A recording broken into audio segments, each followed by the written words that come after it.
What's up, ecosystem? Welcome back to ATI Auto Business Tuesday Nights Live. My name is Jay. Top auto logistics video news connecting retail, wholesale, logistics, and tech, and your auto transport community media since 2017. Thank you so much for taking the time to join us again on a Tuesday night. Please do click like, share, and copy that YouTube link. Send it to a friend. Let somebody know that we're on tonight. Here's what we're going to do. Tonight's show, please do feel welcome to ATI. We're going to go into auto logistics news here in a minute. Used car market headwinds. OPENLANE buys Manheim, Canada. FMCSA on unrated carrier safety. We have a feature interview with Joe Overby of Auto Remarketing. And we're going to bring in Nick Zulovich of Auto Remarketing as well. So we have a full show, which we want to get to as soon as we can. Please do jump into the live chat. Please do say hello. What's up, Car Hauling with Chip? Oh, I think I did find the bell. What's up, Michael at Peach Transport? Michael's going to be on the show on Thursday, so stick around for that. Let's jump into some industry news here. Tonight's show, Tuesday Nights Live, number 323 in a row on a Tuesday.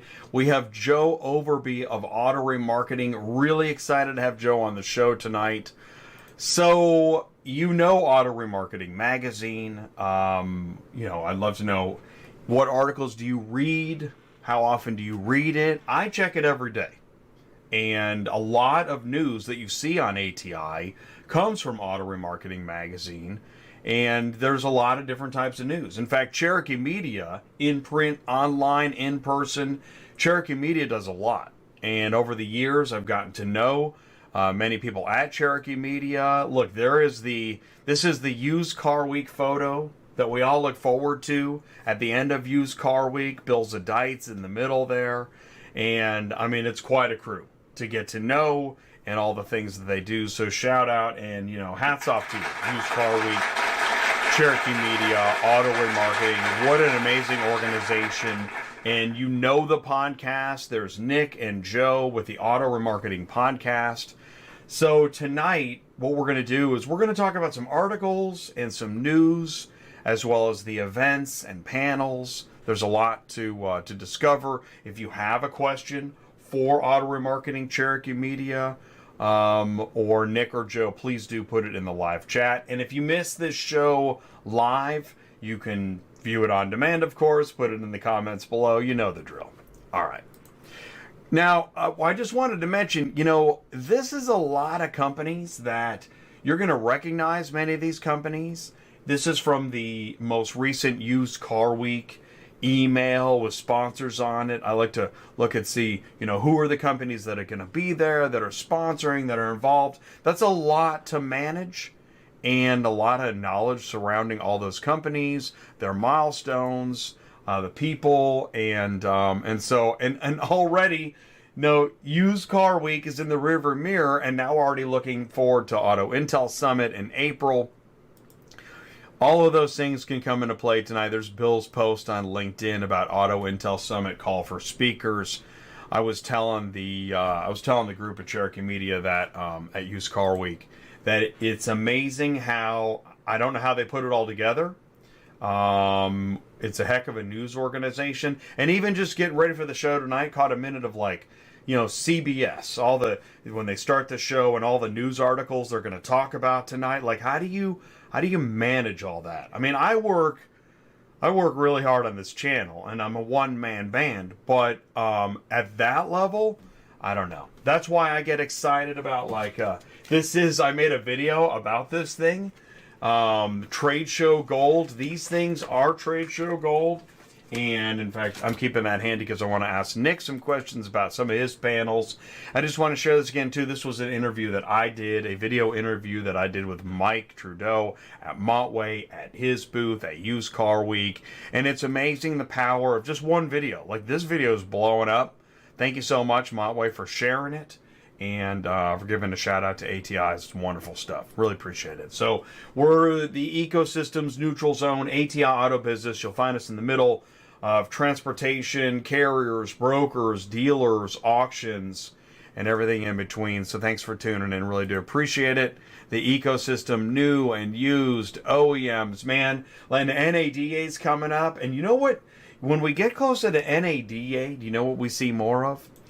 OEMs, new cars, and then franchise and retail. So that all gets talked about. And you know, on ATI, we'll make the rounds on all the different topics in the ecosystem. Website traffic data last Tuesday night. I'm sure there were a couple people that, you know, watch occasionally that thought, man, I'm really going to talk about websites, but you know how important that traffic data is. 2 weeks ago, we did podcast stage pointers. Again, coming back to a used car week, there was a podcast stage, etc. I just find that these topics all intersect, whether you are, that's why I say the disconnect between sales and operations, because somebody sells it, somebody fulfills it, and then all the other stuff that happens around it. Last Thursday, we did repo car hauling with Rob. That show's doing pretty well. There's a lot of interest, of course, in how do I make a transportation business successful and what is going on with auto repo. Is it something I want to be involved with? So you can learn more on that show. Now it's time to get to the news. Great. It's only 5 minutes after. Perfect. Here we go. Top news story tonight on Auto Logistics News on ATI Auto Business. This comes out of Vehicle Remarketing Magazine. Shout out to Martin Romju. And actually, so this is written by Brian Finkelmeyer.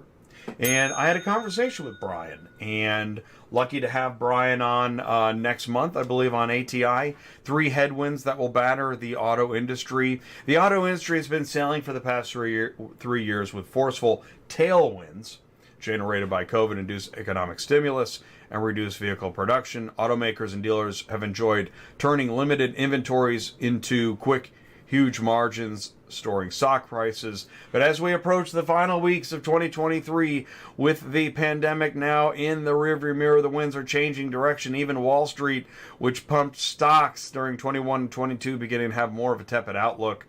And so as we set sail into 2024, 3 dynamics creating new headwinds. Electric vehicle adoption, everybody's talking about it, much slower than expected. Profit margins not so great. The new UAW labor agreement squeeze into future profit margins. You'll read, in fact, we've got later in the news more about UAW, and the big 3 are saying no problem. But it's a lot of money. And then the rising cost of borrowing money due to high interest rates impacting customers, dealers, automakers. In fact, GM announced abandoning its goal of producing 400,000 EVs by mid-2024, postponing $4 billion EV truck plant. Ford is postponing $12 billion worth of planned EV investment. Honda just announced they're canceling the partnership with GM. Head of Toyota, took us 25 years. We're still not at 10% hybrid. Consumers not demanding EV at the level expected. EV transition is going to be a drag on the U.S. auto market for years to come. It's a bummer of a headwind. UAW pulled off historic victory for their members with wage increases upwards of 60% for new hires. That is a lot.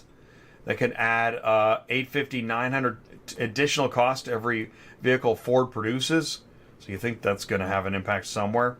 Labor costs will rise for all automakers. In fact, UAW is targeting non-union automakers now. We're going to read about that in a minute.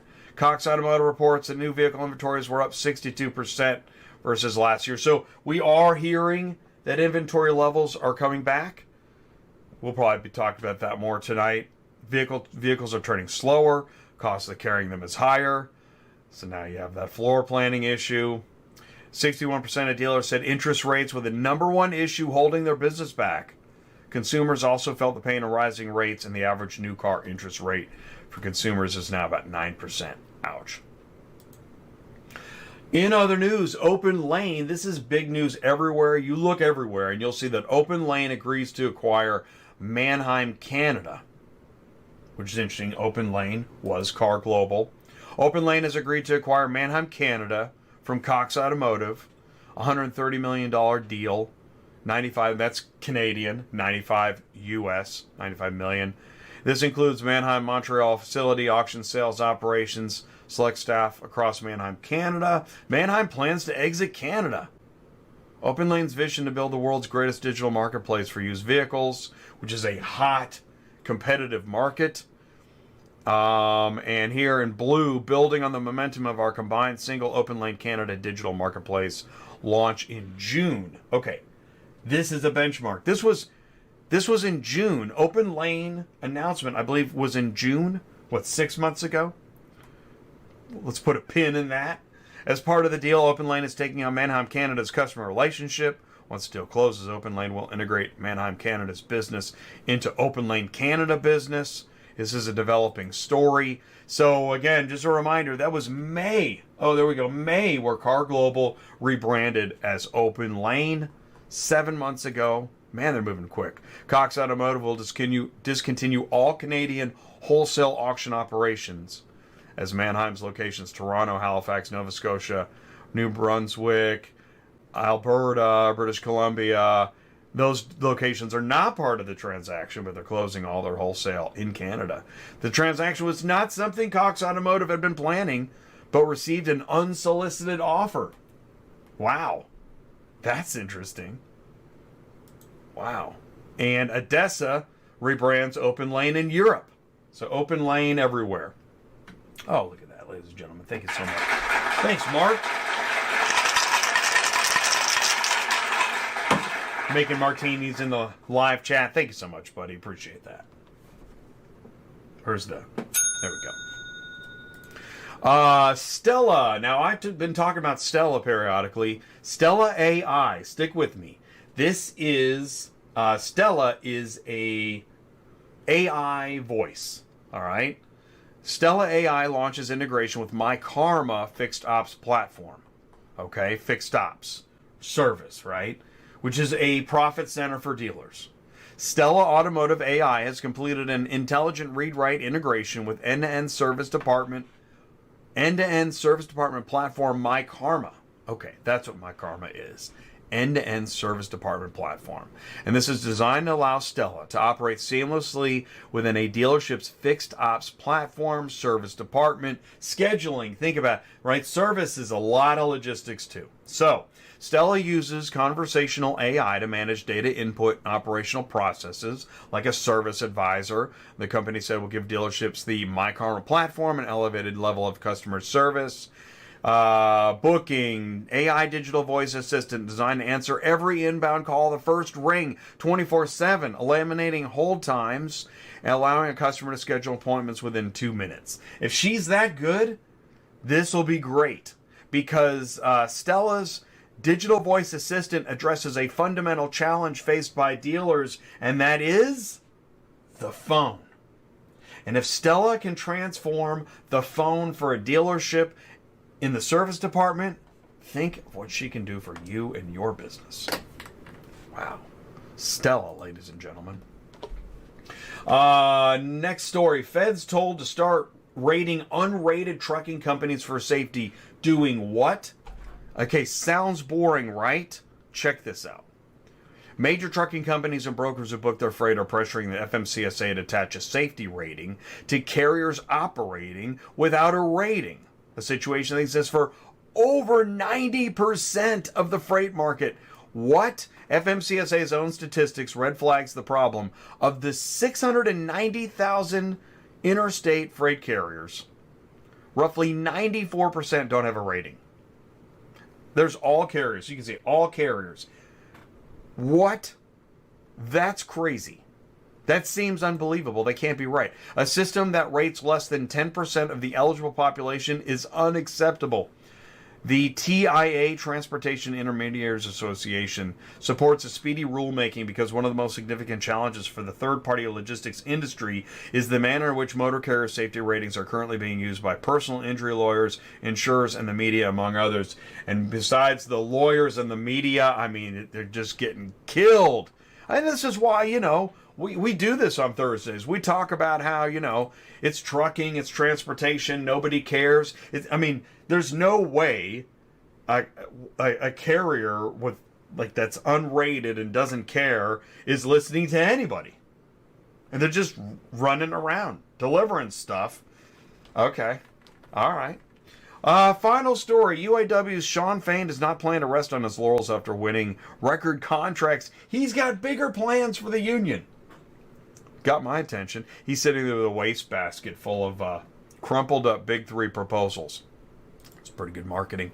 New UAW unionizing drive targets 13 union automakers. Wow. Okay. The UAW is aiming to organize nearly 150,000 employees at 13 companies, which would double the number of auto workers in the union. Targeted automakers include foreign firms such as BMW, Nissan, EV makers Rivian, Lucid. So they unveiled a website where workers can sign union cards online, get in touch with organizers. The UAW has already signed up thousands of workers across targeted companies. Whoa. Under U.S. law, if the majority of employees at a workplace sign union cards, the company can either voluntarily recognize the union or instead insist on a government-supervised unionized election. Ooh, both sound great. Oh, man. Because, Tesla's non-union, right? GM Ford confident they'll offset costly UAW contracts.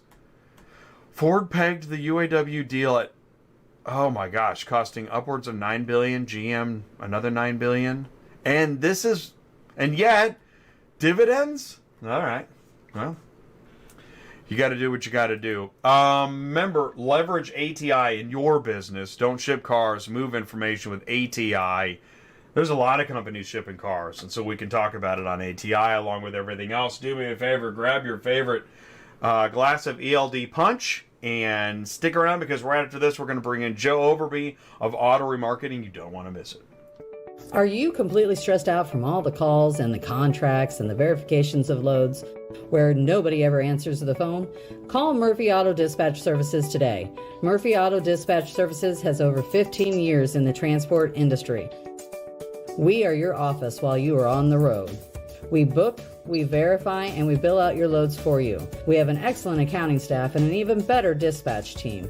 Give us a call today at 417-273-0021, or if you want to email me, it's murphyautotransport31@yahoo.com. Give us a call today. Transport Auto Quoter is by far the leading auto quoting software on the market and the only auto quoter with a pro version that comes preset with accurate pricing for anywhere in the U.S. So you don't have to worry about it. The best part is that no change with your current software is needed. Just plug TAQ in and start booking jobs. Carriers can easily plug TAQ into their current websites and start making money right away. I bet you're wondering how we do this instantly and accurately 24/7. Well, constant analytics is the key. Our Price Watch team is constantly monitoring current market conditions, paying close attention to seasonal and quick-moving industry changes. At the end of the day, it takes a lot of time and data to maintain good pricing, time that most of us just don't have on a daily basis. So free yourself up. Using TAQ Pro is really a no-brainer. Save time and money, maximizing your leads and optimizing your online investments. You'll finally be able to sleep well at night knowing that TAQ is on the job selling for you 24/7. Never missing a potential job. Don't lose any more sleep worrying about missing leads. Get Transport Auto Quoter. Quote the right price the first time, anytime. Run your business with TAQ. Visit transportautoquoter.com. Links are in the live chat. Thank you so much. All right, here we go. We have Joe Overby. Drum roll, please. All right, Joe, you're live. Jay, good to see you. Thank you for having me on the show. It's always good to talk with you, man. Wow, it's great to have you on. I'm going to give you an applause now. There'll probably be more. It's really neat to have you on my channel live, and do me a favor. Say hello. For anyone that isn't familiar with you and what you do, please say hello and tell us a bit more about you. Yeah, absolutely. Well, as Jay mentioned, I'm Joe Overby. I'm the senior editor for auto remarketing at Cherokee Media Group, and as Jay couldn't have said it better in the intro. You know, we're all about online, in print, and in person. And the stories that me and my colleagues Nick Zulovich and Andy Friedlander write on a daily basis for our e-newsletters and our website.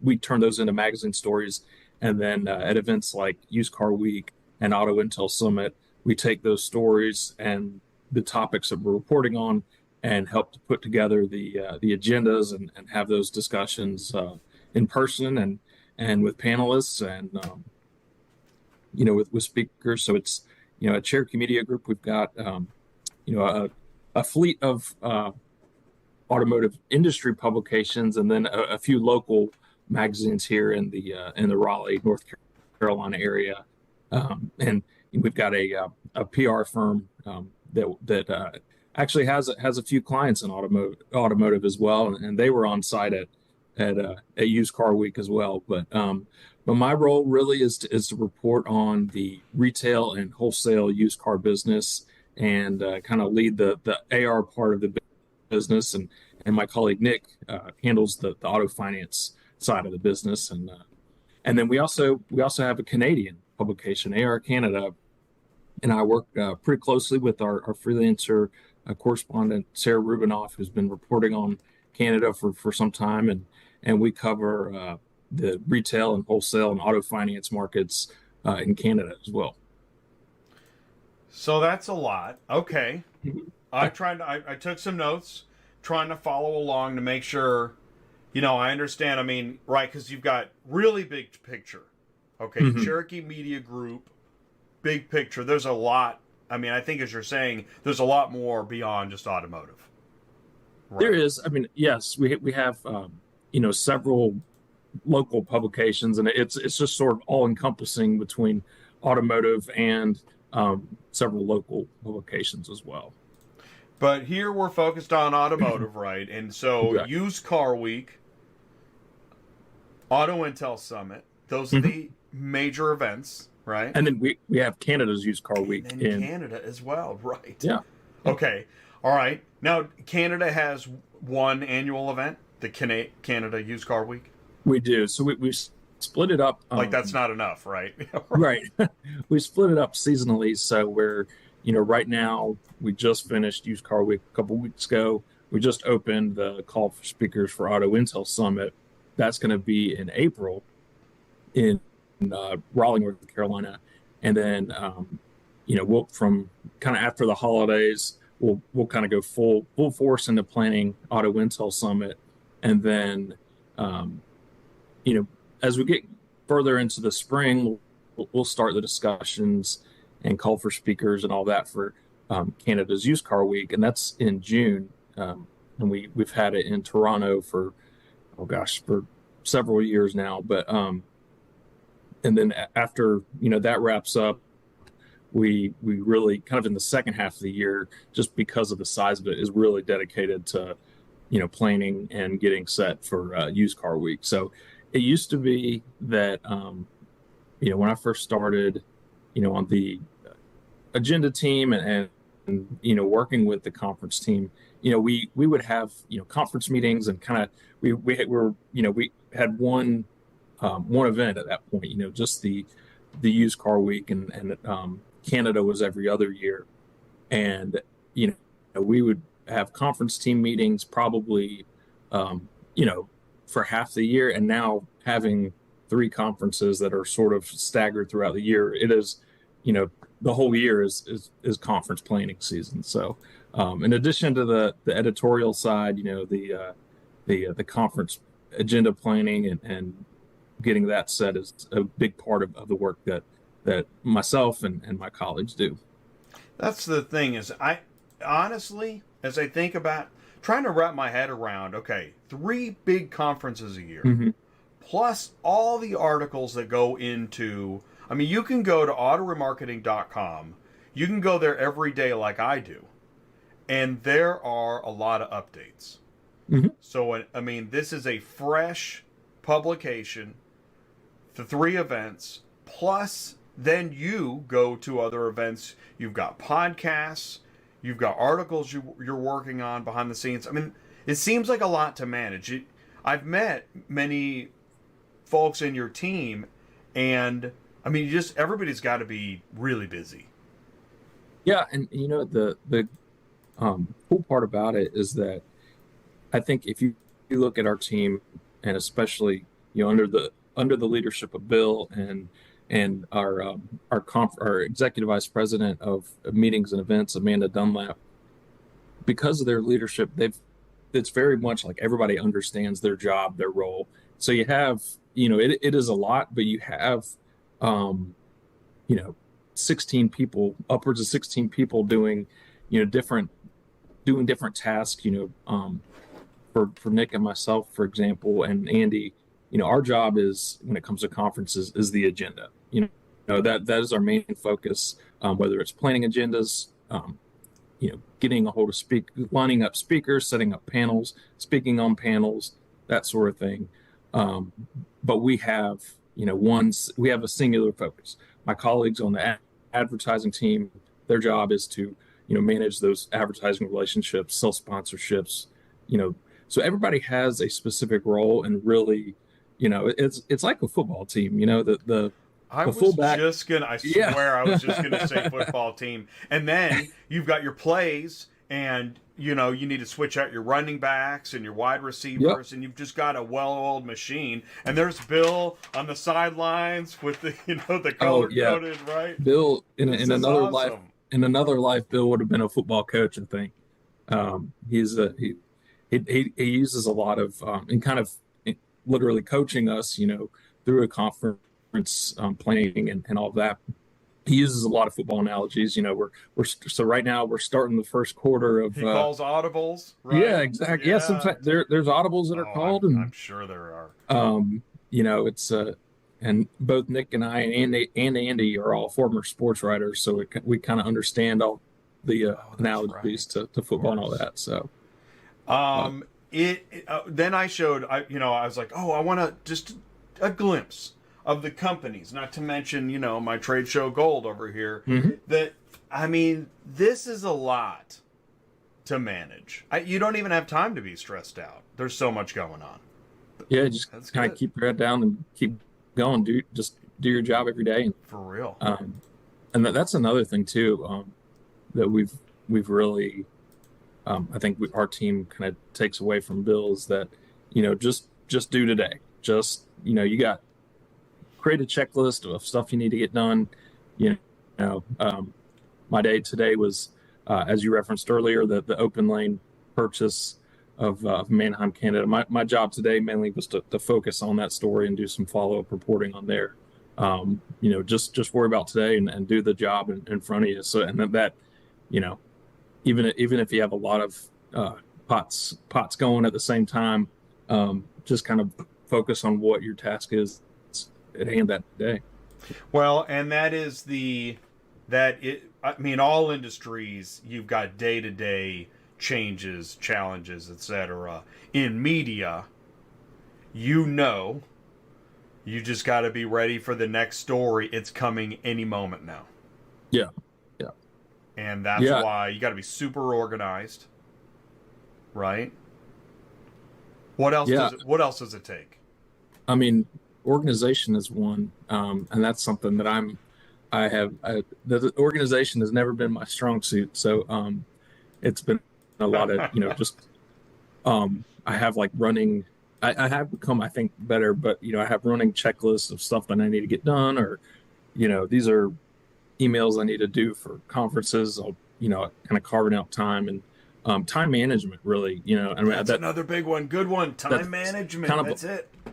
Yeah, that's along the lines of organization, but knowing, and one of the beauties of having a routine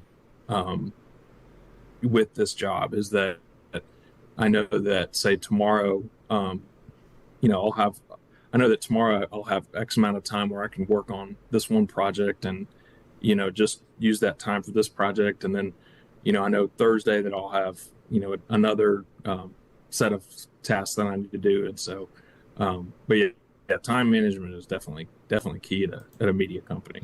I just want to say that, anybody thinking of putting together an event, if you walk around a Cherokee Media event, you'll notice how much really goes into it. And you'll also, if you think about it, you're noticing how much you don't see behind the scenes. You just see that it all came together. But if you were to think about all the moving pieces, all the panels, the audience, the attendees, the location itself, the schedule, the signage, the information, I mean, it's endless. Yeah. And it really impresses me. Well, it's one of those things too where it's kind of a long time ago. Our president emeritus, founder of the company, Ron Smith, he would tell us that, you know, the stuff that happens behind the scenes that you think like, oh, you know, it may seem like you're putting out a million different fires and, you know, you think that the sky's falling, but the attendees, they see the final product. They see, like, you know, they may have no idea that, you know, you're like a duck going across water where they're kicking their feet like crazy underneath, but you just see the gliding across the surface. So, that's a great point. I mean, just the fact that there's so much that goes on behind the scenes, but you know, as we want to have our attendees see a quality and excellent final product. I keep talking about the event, but I know we've got some news articles. Yeah. Let's take a look at some of what keeps you busy day to day. Let's see here. This is an article. Tell us more about this article.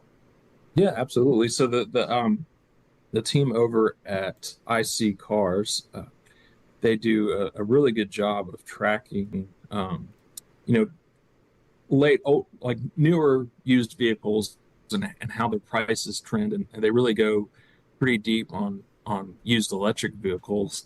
And what we've found is that you know, the prices have gone further down, way further than the average in the market. And the story you have up there shows, you know, a 1 to 5 year old used car, the price was down 5.1% year over year. Well, used electric vehicles were down 34% or close to it.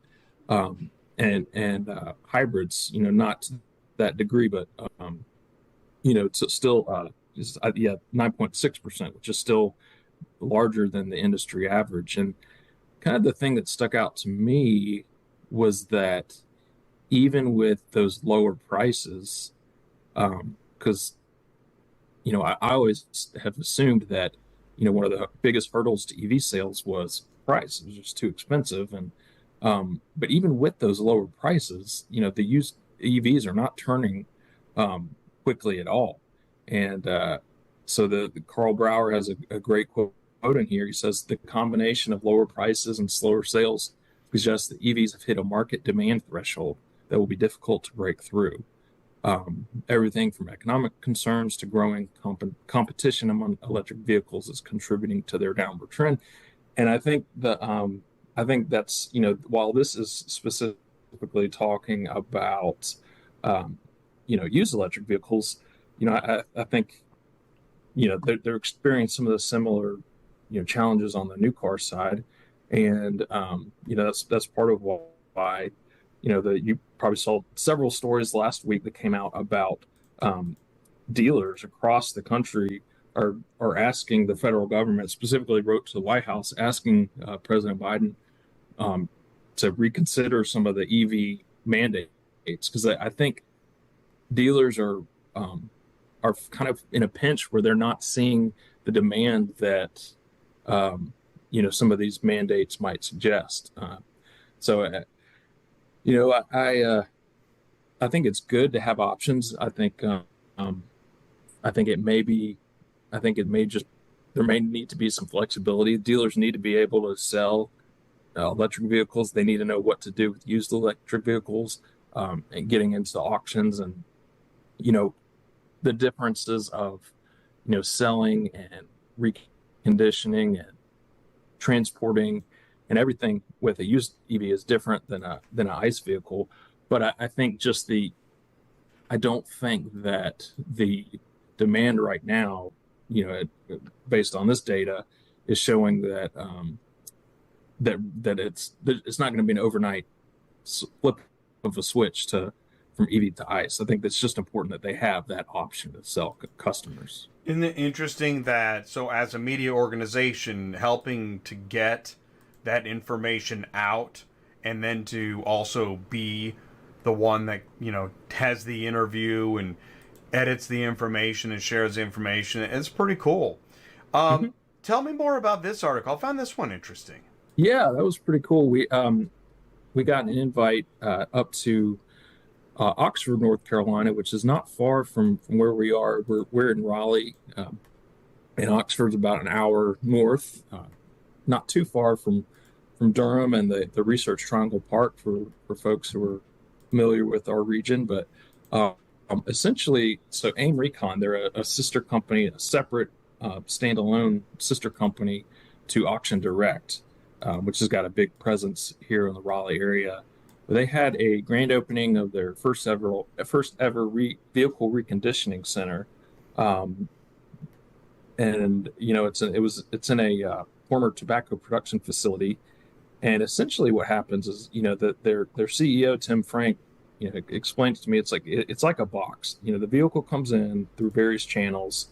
They buy them from digital auto auctions, physical auctions, customer trades, that sort of thing. And then they basically do all of the recon, from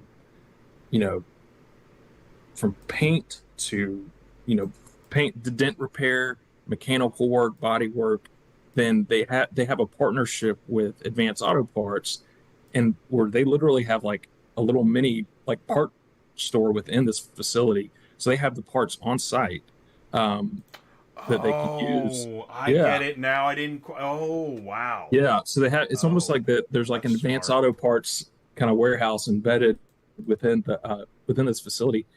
And then also, Advance has a big presence here in North Carolina, and so if they can't get the part there, they can get it from one of the local stores. And then, once everything's complete, their other partner is ACV. Which is a big, obviously a big player in the space, and the vehicles are then sold. Right now, they're transitioning to a private label platform on ACV. I think little inside baseball. At first blush, I was kind of like, okay, is this like another online platform, like a eBlock or ACV type of platform? And Tim Frank, he emphasizes we're not a platform. That's not what we do. We're here to make the supply chain. Right, it's reconditioning in a box. Yeah. Turnkey reconditioning. Yeah, exactly. So that their dealer customers can buy from a retail ready car. And, the benefit for a dealer, from what I understand, a benefit for a dealer buying from them is that they don't have to then incur all that reconditioning time and, cost and labor and all that. They're just a car that is taking up ready. Their service department. Right. Exactly. And they also sell wholesale and retail ready vehicles. Interesting. And what's the name of the company? A.I.M? Yeah, it's A.I.M Recon, and I believe their website is aimrecon.com. But I'm going to Google it too. aimrecon.com. Let's see if that comes up. All right, let's do this. Go ahead and do that. It's not resolving. So I will pause on that. But this is what's so interesting about these articles. You dive into them, and discussing it's actually interesting. This is interesting experiment here. How about this one? Yeah, so that the CPO has been kind of a pleasant surprise for dealers and the used car market. I mean, I think early in the year, it didn't. The forecast that Cox Automotive had was that they were looking for it to be about I think 2.2 was their initial. Let's see. Okay, so October surprise. Yeah, exactly. But then now they're on track to reach 2.7 million, which would still be one of the biggest years of all time for the CPO market. I mean, it's down from, the highs reached in 2019, which I think was at the time the 10th straight record CPO sales year. It kind of hit the fan in 2020, and then 21 and 22, there's been a little bit of a bounce back, improvement. Well, in 2020, people would buy anything. Right. And CPO, for anybody, certified pre-owned, which is, is a pretty big deal. I like this. That's why I like to highlight some of these boxes. Consumers may have chosen new over nearly new. Interesting way of, pointing that out, right? Yeah. I wonder too if part of that is that prices have come down. At some point with the run up of used car prices, it really wasn't advantageous to buy a nearly new vehicle when it was just as expensive to buy a new vehicle. Why not just go buy a new vehicle, right? But I think with the easing in used car prices, still at pretty high levels, historic levels, but I think, with that gap, there was another story at some point, I think, we talked about that there's now more of a reasonable gap between new car prices and used car prices, to where, it actually is a value proposition to buy used. And yet, when you go to the car payment itself, right, and you're looking at the interest rate, it seems like, I'm just speculating, but is the affordability overall tougher on the average middle income car buyer? I think so. All the economic factors as well, right? Yeah, I think so, and I think because people by nature are still monthly payment shoppers. While the average price of a car may have come down, number one, it's still high. Number two, the interest rates and the inflation kind of hurts that monthly payment. My colleague Nick does a lot of reporting on kind of a monthly or quarterly. This is what people paid on average for a used car or new car in their finance contracts, and we just marvel at how much it goes up every month, how much people are paying to get in a car. I mean, and especially when things like the tough economic environment of the past 3-4 years has hurt. It may hurt credit scores. It may put people in financially tough situations where they're forced, if they want to get a car, they're forced to have a high monthly payment. And so I think there's a lot of that going on. Be a perfect segue to bring in Nick, and I just was going to say auto repossession is on the rise, being talked about so much. As we move in and talk about Nick, oh, by the way, Chris Chamberlain, shout out Chris Chamberlain in the live chat. He went ahead and clarified that, you can go to AIMrecon.com, and I shared it in the live chat. Thanks, Chris. Appreciate that. So let's do this. We're going to bring in Nick, and we're going to talk a little bit about what is the state of the used car industry report. You've got stuff happening in December, stuff happening in January, of course. Maybe we'll shed a little light on that. Talk more about events. So do me a favor, stick around, because we're going to be back right after this with Nick Zulovich. And all right, stick around. Yeah, so let's be honest with it. Everybody, as an operator, like myself, we're always looking to save expense, okay? And so if I can get a product that is just as efficient as another product and yet save a ton of money, that's what I'm going to do. And so I think the value proposition that Dealerslink offers is unmatched, right? For what we spend on Dealerslink, for what we get from Dealerslink, full spectrum, the marketplace's support, the OEM data, the Fastbook tool, the mobile applications that you have, the value proposition is huge. And I definitely would recommend, I have recommended, we are continuing to install it into our stores as we speak. Request a live demo at dealerslink.com now.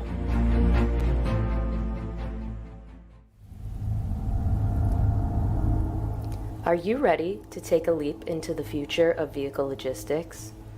Auto Hauler Exchange is the first pure B2B marketplace in vehicle logistics, where shippers and carriers live and work directly in one ecosystem with no middleman. Shippers simply post their shipping opportunities directly to highly vetted carriers around the country. Once a carrier sees a shipment opportunity which fits their need, they simply check that shipment out of the exchange with just a few clicks of a button and with no third-party interaction, getting your vehicle on the road with ease. We have proven our B2B marketplace is a more efficient, transparent model for vehicle logistics, where shippers and carriers connect one-on-one. Take it from our clients themselves.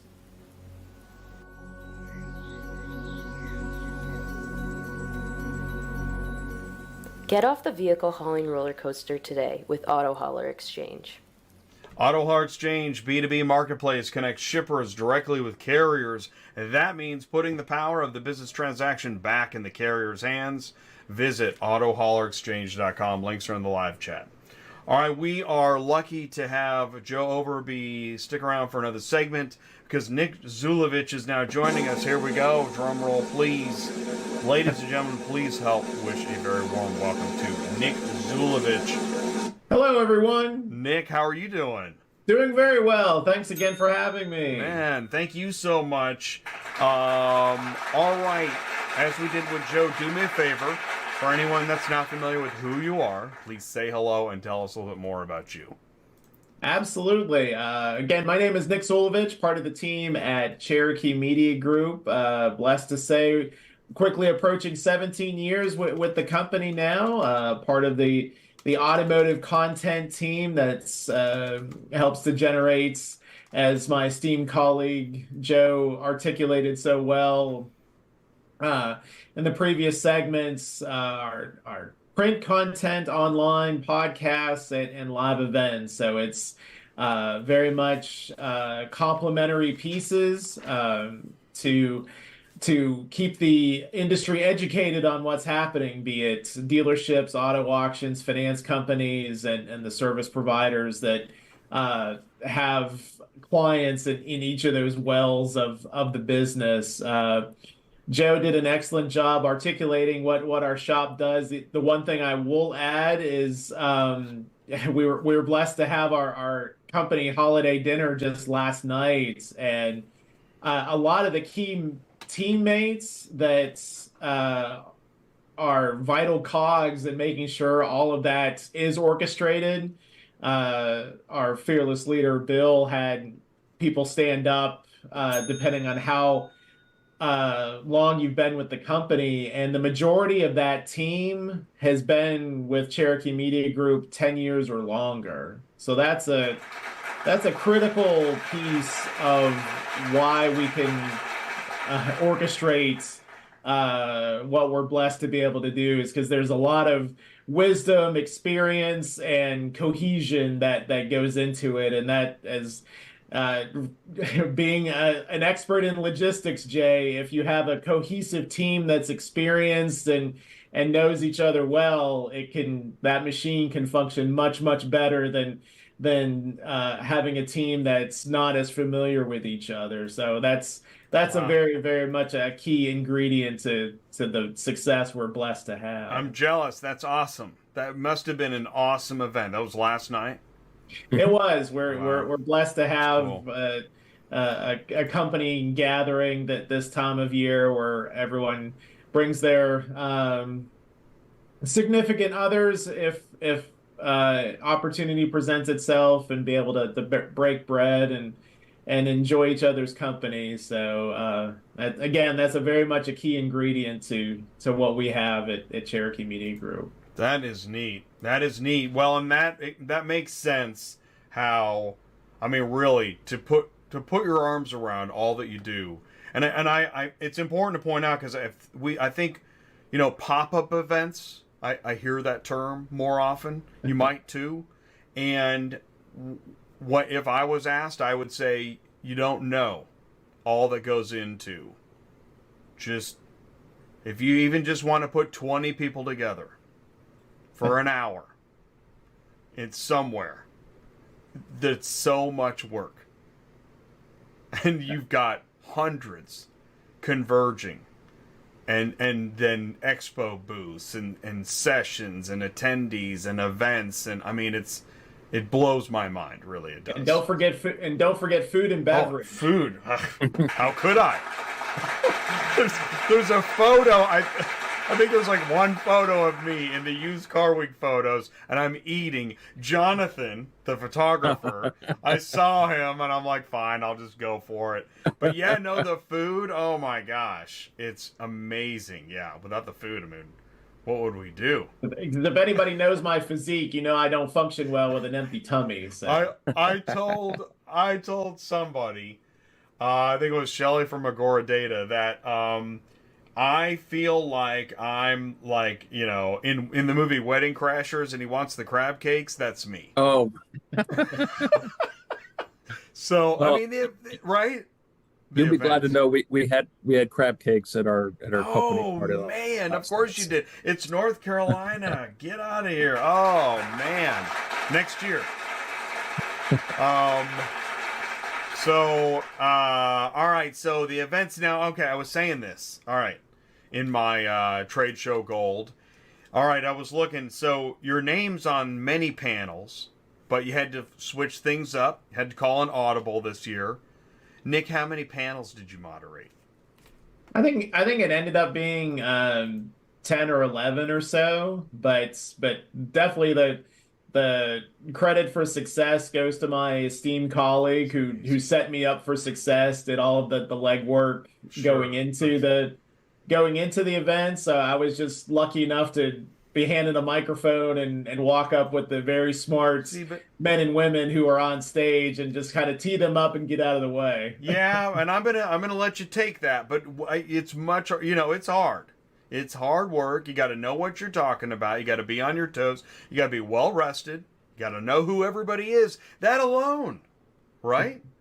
Introducing who everybody is and moderating and listening and making sure everybody's involved. I mean, it's a lot. It's like anything else, just it's a lot more than you realize. And you did a great job. Oh, man. Thank you. Very, very kind of you to say. It's good stuff. Really good stuff. So, all right, subprime finance. Tell us something that, I don't know. What's an overview of how do you explain to somebody nuts and bolts what you know, what that is, what, you know, your kind of forte there? Well, I think as the adjective indicates, at subprime, you're an individual is on the lower half of the credit spectrum. You have what's classified as super prime individuals. These are folks who have a credit score that's almost within that top percentile. They use very little of their available credits. They maintain whatever commitments that they do have with sterling commitments and manage they've been blessed to be able to manage their finance as well. And it goes on down the spectrum depending on a host of factors. Again, how much credit you utilize, how well you've been able to maintain your payments, and that sort of thing. And there are some folks who've experienced circumstances beyond their control. Perhaps they've lost their gainful employment and have hit a financial rough patch and haven't been able to maintain their financial commitments, and that would ding their credits backgrounds. And then there are some that, good, bad, or otherwise, just make poor life choices. We'll put it that way, and their credits is as such reflecting that. So as a finance company, you gauge the risk profile of that individual. If they have a sterling background, you might offer them the best availability within your credit offerings. But if someone has what would be classified as subprime credits, they would be their interest rate might be higher. They're specifically talking in auto finance, their interest rate might be higher. asking for a down payment might be higher. Those type of elements to mitigate the risk that the finance company is taking on stemming from that person's background. So that's at a very, very high level, that's how it would be classified. You're also involved in conversations of floor planning, right? Any part of the financial equation. Sure, Is that sure. where you find yourself? Floor right? planning, or what's certainly a very key element of throughout the business is compliance, maintaining the rules and the mandates asked of by state and federal regulators. That could be Right. a whole separate I saw that. events and endeavor.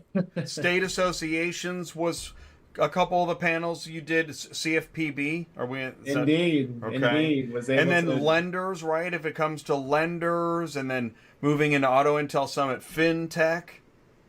Absolutely, absolutely. I mean, there's a part of the constituency that they want to purchase have the entire vehicle transaction done with just their phone in their hands. They don't want to and just have the vehicle brought to them. So there's definitely, which sounds easy, but right when you go from what 2 to 4 hours with the finance department to right, I just want to when can I leave?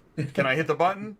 Right? Right. Yeah. Right. I mean, guilty as charged, right? going on that Amazon app sure. is buy now, and then it shows up on the front porch the next morning. And then, not to mention, then you get into something like titling, which, right, that's not a total digital process. It's not. It's getting there. That segment that's an interesting. You bring that up. That's definitely.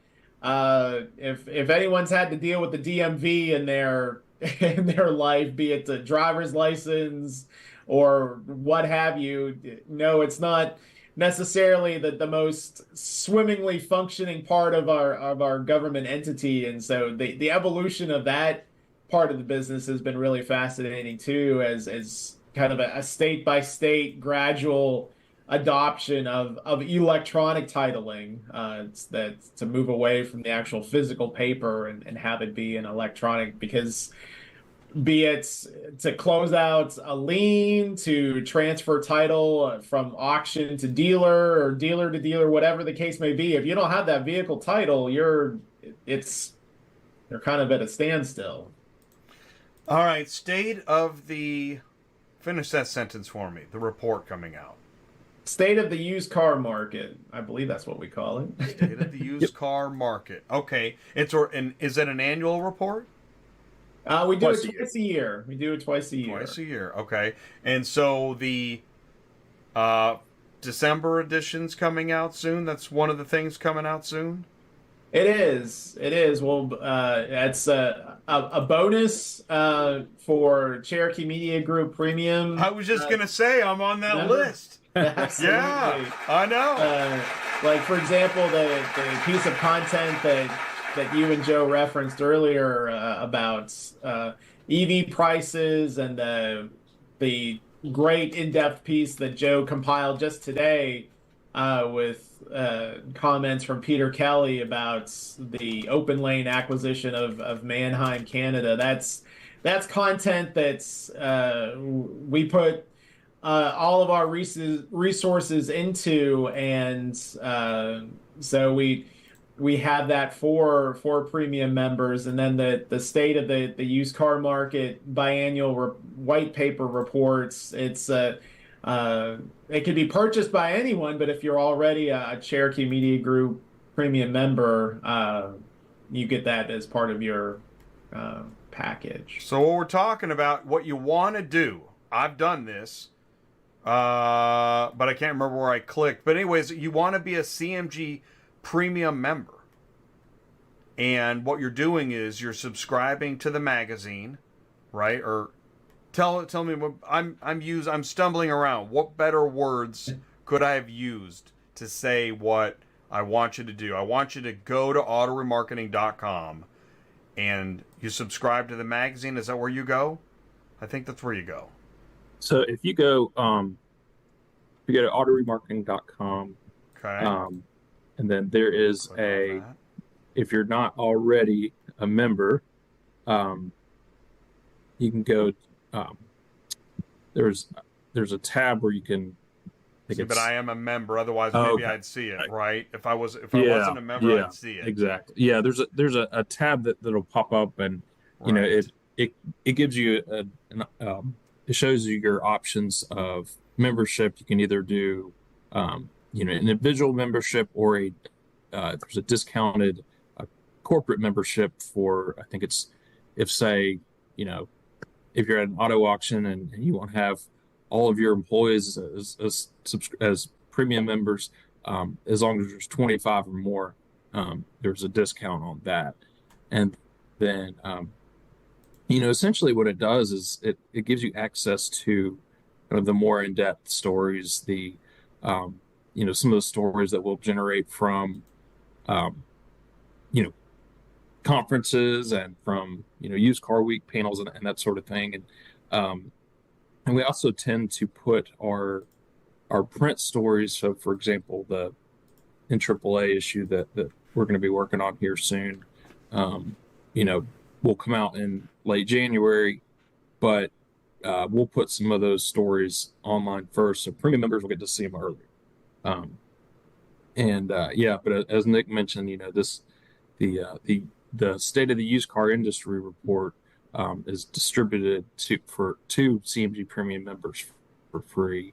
And our title, we come up with like a general theme for each of these reports, and this year is called A New Season for the Used Car Market. And so just kind of playing off the fact that we're transitioning into winter here, and a new year, and just a lot of changes in the used car market. But in the past we've done kind of centered the report around mergers and acquisitions that have happened in the industry, I think one of our early ones was on the digitization of the industry. There's a retail, wholesale, finance, and just like we do for our conferences and our publications, we divide it up into 4 sections: retail, wholesale, auto finance, and collections and recovery. I sort of specialize in the retail and wholesale. Nick will specialize in the finance and the repossession and recovery piece of it. Kind of division of labor there, but we'll be working on that this week. And actually, Nick's ahead of the game. He already got his section done. I got to get my tail in gear tomorrow and get my section done, and then we'll have it out. I believe middle of this month, mid to late month. I get for when people will start seeing that. All right, cool. I'm only going to keep you a few more minutes, because then after that, and a lot goes into these reports. I mean, so whenever I can see a report, I want to check it out. So thanks for putting those reports together. Then in January, on the heels, what are we on the heels of in January? The whole annual festivities of AFSA and NADA. NADA. Yeah. I mean, that thing is huge. Talk about the coordination of a giant event. How do they even do that? Man, have you thought about what it takes to get all the cars and the booths in there and everything? How do they do that? Not only that, but then what we call them in the biz, we call them ICWs, in conjunction withs. So you have not only the fact that NADA is holding their large convention, there are other groups that are having conferences in conjunction with. Right. For example, and I said NAAA, they're doing their their second semester meeting, if you will, as in conjunction with NADA, and JD Power does an event as part of that, and and all the automakers have their meetings with dealers, dinners, and I can't imagine and events, right? Yeah, it's like all the side meetings. It's like a instant automotive city for a weekend. Yeah, it really is. It's crazy. And really, it kind of stretches into a whole week. You know, Nick, I'll hand it over to Nick. I mean, yeah, you're right. It is Nick, a week. Nick, you're gonna go in there, early for the AFSA part of it, which kind of precedes. Right. AFSA, the American Financial Services Association, has its annual vehicle finance conference ahead of NADA, and they collaborate with NADA to a degree to have some dealers involved and such, and since captives certainly have a presence both in that organization and in auto financing in general. It's definitely a week-long deal. I don't just anecdotally. I'm thinking NADA has a team that works on that event solely. That's their entire job description. They probably have just as many people, if not more, than our entire company who who literally has to be a part of that, to be able to, like you said, to get those vehicles, those car wash demos, those display lifts, all of those like huge things into whatever convention center. Because correct me if I'm wrong, Joe, it seems like there's only 3 or 4 cities in the entire country that can host this event. Coming up, it's in Las Vegas again, but it's been year before that it was in Dallas for the first time, which was a pleasant change. But like San Francisco, New Orleans, there's only but so many places it can physically be held. Yeah, with that amount of space and convention center size and the amount of hotels that are within a reasonable distance of the convention center, because I mean there tens of thousands of people. I don't know. I mean it's so many people. They take over an entire city, which is amazing. But yeah, it's amazing. We will have our January. I should mention our January issue as we're dividing that up between the different publications within the overall magazine will be on AFSA and NADA and kind of looking ahead at what's in store for that convention.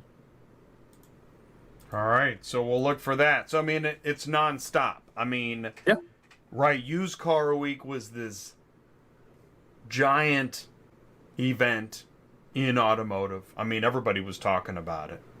Really, it's you couldn't look somewhere without.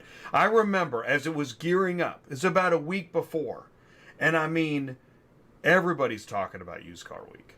So I mean, all that goes into making the conference manual, getting everybody there and then that's why Bill, on the last day he's like only 20% left or whatever, because he knows how much is left in the gas tank to finish it off, and then it's over, and now you're on the state of the used car report, right? I mean, it's not like it ends. So well, thankfully there's it always is nice to have that Thanksgiving break, kind of breaking up right after Used Car Week, so you can kind of have a little bit of downtime and then sort of get right back after it to close the year. Well, I'm sure it makes like last night's gathering that much richer. So it really does. I mean, that's really, really neat. Really neat. Great organization. And I always enjoy getting to know more folks. I got to meet some more people from SA Communications, and so shout out Cherokee Media. Hey, question. Chris asks, how many locations does A.I.M have? And it seemed like in that article, so that was the first one. Is that right? It's their first one. It's their first one, and they didn't really put a exact number of how many they want. During Tim Frank's remarks at the event at the tour, he said potentially upwards of 20 or 30 or 40, but but then this one is the first one. Yeah. Well, a lot will go into that box. Yeah. To make it the well-oiled machine, because I think in your articles talk about if you're a dealer, shoot, man, you get to the point where you just start buying vehicles, send it to the box. not even worry about it, right? And then you have more you can sell, and then let's get some more in the box. And so it's pretty cool. I mean, it'd be a lot to build that, tight facility. So we'll stay tuned to that. Thanks for the question, Chris. I appreciate it. Joe and Nick, thank you both so much for taking the time tonight to join me. And, absolutely. Thank you. Really for having appreciate it. us. Yeah, always good to be on the show and talk with you, Jack. All right. Well, we'll be in touch again in the coming weeks and months. Maybe we'll touch base again around NADA time. If there's anything in the meantime, let me know how I can help. Thank the animals for me. They were so good. Yeah, I picked mine upstairs. Told the 3 dogs I had to go stay up on the bed upstairs. So. Oh, that's a good dog.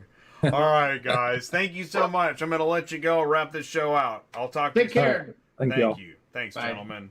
Okay, bye-bye. That's the end of the show. Thank you so much. All right, cool. So this is it's a special treat to have Joe and Nick on. ATI, mic check 1, 2, 3. I always do that. I like to check the microphone at the end of the show. See, there it is hot. So I guess we're okay. Of course, I want to thank Murphy Auto Transport, Superflow Systems, Dealerslink, and Auto Hauler Exchange. Thank you, Auto Remarketing, Cherokee Media, Used Car Week, Auto Intel Summit, Bill Zadites, the entire gang, hashtag Used Car Week. Really do appreciate you. If you missed the show live and you watch it on demand and you have a question, you can put it in the comments below. I'll make sure that Joe and Nick see this. Be sure, go to autoremarketing.com. I really do highly recommend this. I check out this publication pretty much daily, definitely weekly. You got the podcasts, you've got the articles, retail, wholesale, technology, financial, and so much more. So do that. If you have any questions, please leave a comment in the live chat. We're going to be back on Thursday on Dispatching Live. We've got Michael from Peach Transport. So we're going to be doing another down-home auto transport show, talking about central dispatch carrier rates and a bunch of different random news. There was a question for Brian that he answered about FMCSA Drug and Alcohol Clearinghouse. You won't like the answer to that one. We're probably going to talk more about brokers and this truck safety stuff, and man, there's a lot of logistics stuff to talk about. So we'll be back on Thursday to talk about that. I'm going to run the car hauler. Thanks so much again for another great show, and we'll see you again soon. Peace out, everybody. Thank you. Good night.